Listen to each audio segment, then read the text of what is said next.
Welcome to the Banker Lamp. Please enjoy the video. You start by using an administrator account so changes stick.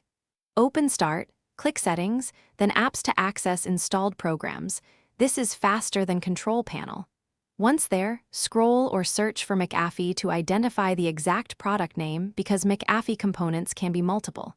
Make note of version or bundle label. This helps when choosing uninstall versus disable. While you're here, close other apps and save work so the removal process can run without interruptions. You now open the Mcafee main console from the system tray icon. If it's not visible, you start to launch it. Inside, navigate to real-time scanning or security settings and turn off real-time protection and pop-up alerts.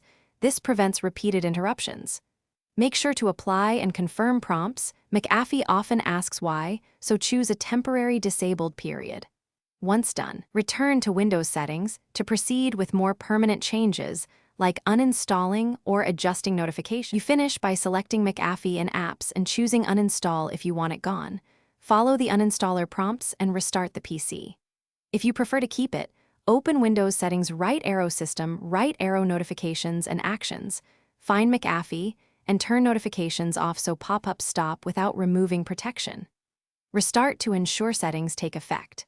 If pop-ups persist, run Mcafee Removal Tool or contact support. The key troubleshooting tip: reinstall, then use the official Mcafee Removal Tool to clean residual components.